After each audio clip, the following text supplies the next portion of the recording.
Look at flags of the world, and you'll notice two kinds of flags. Several dozen countries have a crescent moon in their flags. And even if you don't know what those countries are, those are the Islamic countries. Every Islamic country keeps time by the moon, in the way that ancient people have done since the dawn of time. And that schism, perhaps, is some subtext behind the modern cultural dissonance between the East and the West. We can understand this because in the Islamic countries, mostly of the Middle East, timekeeping depended on the moon. The seasonal cycle is not as obvious. For example, in Egypt, the seasons are based on the flooding of the Nile and not on any temperature variations throughout the year. So these cultures of the Middle East chose to keep a lunar calendar. The word moon comes from the Greek word metron, to measure. And in an Islamic culture, the festival days, for instance of Ramadan, are only declared when a Mezouan of high standing observes the crescent moon to declare that appropriate lunar cycle.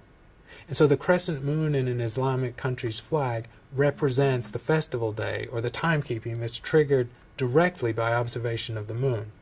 Now in principle, if the moon was not observed on the appropriate day due to dust or clouds, which are rare in that part of the world, the festival would not be called. The faithful would not go to Mecca.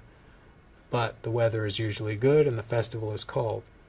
But we can see that because the Islamic countries follow a lunar calendar, their calendar shifts by 11 days every year, which means it shifts entirely through our calendar every 33 years. So it is quite hard for us to look at our calendar and predict when Ramadan is, or any of the Islamic festivals. So lunar and solar calendars have mixed in human history throughout time. And we can revisit those questions that were asked originally just to see if we managed to answer all of them. One natural question anyone might have is, why do we start counting our year on January 1st? We could start counting our year anytime. The Earth is in an orbit of the Sun and it's continuous. We don't exactly know the answer to this question, but it's very likely caused by sun worship and the early Christian cultures in Rome. When you have a new religion and you're trying to co-opt the pagans, you need to adhere to their festivals. The pagans of pre-Christian times followed a pagan calendar, which is based on the solstices and the equinoxes. If you're using a monument like Stonehenge to mark calendar time, the movements of the sun rising and setting around the solstice are extremely subtle, and so it takes about a week or so before you can clearly see the migration of the sun to higher elevations in the sky.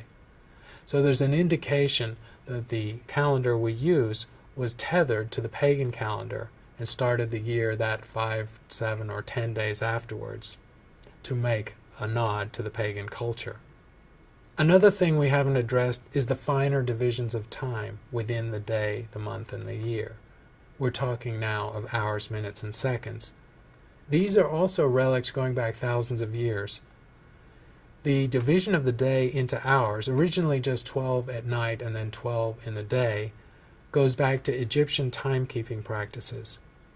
The astronomers of the Egyptian court of the pharaohs 4,000 and 5,000 years ago used to use timekeeping stars called decans to mark the sky.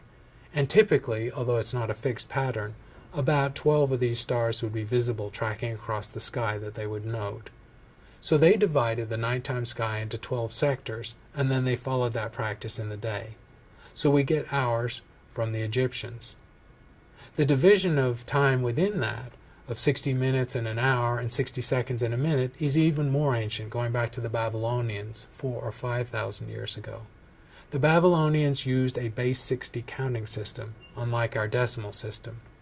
It's not clear why they came up with a base 60 counting system, but it's clearly tethered in astronomy, because typically the sun, or the movement of the Earth around the sun, subtends an angle of 1 degree each day, and 60 is a divisor of 360.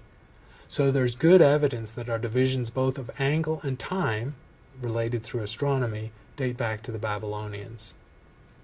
Another question you might wonder is, why do clocks go clockwise? Now in the modern age with digital timekeeping pieces, there are no hands.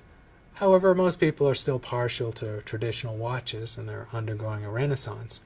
So why do the hands move the way they do on clocks and watches? Remember, the word clock comes from Middle German for bell. The first clocks built in Europe in medieval times had no faces or hands. People were illiterate and innumerate. There was no reason for that. Basically, it was a bell tower where the number of rings of the bell would tell people when it was time to go into the fields and come back from the fields at the end of the day. The faces and hands were added afterwards in the 12th and 13th century. In those eras, the clockmakers were the highest skilled guild available. They were the primo engineers of the time.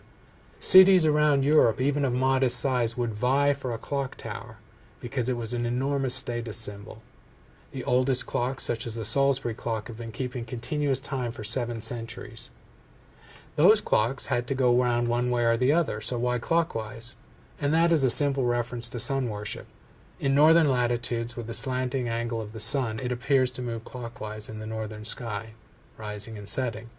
And so the clock face is just a mirroring of the sun's motion. We can imagine if the world's dominant cultures had emerged in the southern hemisphere, clocks would go the other way around.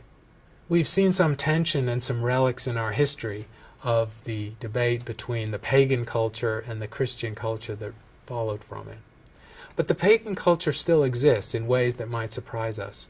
And to see this, we only need to look at some of the holidays. The pagan calendar has 8 holidays.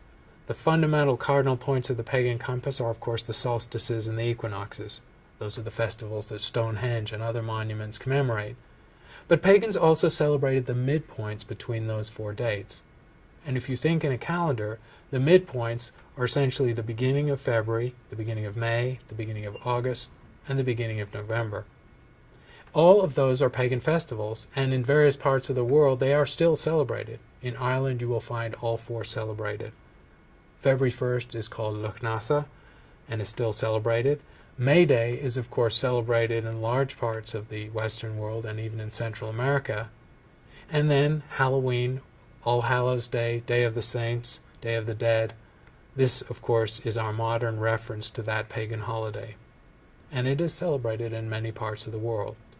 So we have not completely shaken off paganism, even in our modern calendar. The lunar calendar is the primordial human calendar. We have evidence of lunar calendars and counting cycles of the moon going back tens of thousands of years to the first human artifacts. We also see lunar calendars continuing through time, even though the Western calendar adopted a solar cycle. If you look at the flags of Muslim countries, the crescent moon indicates the fact that those countries and those cultures still follow a lunar calendar.